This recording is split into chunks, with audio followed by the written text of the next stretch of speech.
Hey guys, it's Yazzie. Hope that you are fantastic. I know it's a lot going on, but if you made it to 2020, then you are indeed blessed. Um, Wanted to very briefly talk to you guys about forgiveness and always being willing to have uncomfortable conversations so that we can, get somewhere in this crazy time. In regard to forgiveness, I don't think that we need to hold each other to such, a level where we don't communicate if we disagree. Um, I know that there are people who don't forgive people because they have a higher moral standard, and they wouldn't do whatever was done to them. So it's deemed unforgivable.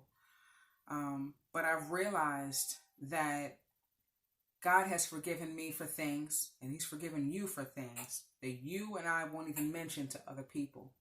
It's that bad. It's that embarrassing. It's that whatever. So I don't really think that we have room, and I don't think that we are entitled to dictate what is forgivable and what isn't.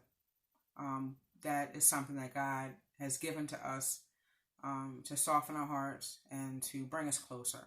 So we can make mistakes, we can be human, we can sin, but be mindful that you have been forgiven for things, and if God is able to forgive you for things you won't even talk about, I'm pretty sure you should be able to forgive somebody else.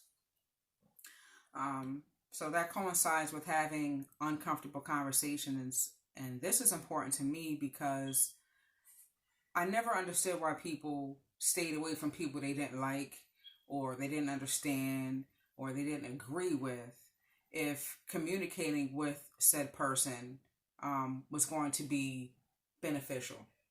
Like a Trump supporter speaking to a non-Trump supporter, having a conversation is very likely only going to be beneficial if both those people speak to seek understanding. So if they are talking just to prove who's right and who's wrong, they ain't gonna get nowhere. And we talked about that in a previous video, speaking to seek understanding.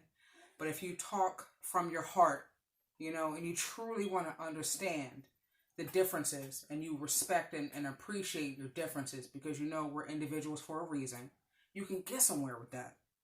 So I'm hopeful that we can implement forgiveness because God has forgiven us, and become comfortable with having uncomfortable conversations because we need each other. We need to work together. And the only way we're going to go forward is if we go through. All right? Whether you love it or hate it, please respect that it's real. I love you guys. And I'm not sure if I said it at the top of the video, but I do know, I'm very much aware that I look crazy. So if you're thinking that, doesn't matter. I know. Okay? I'll talk to you guys. I'll talk to you guys soon. I love you so much. Take care of each other. Okay?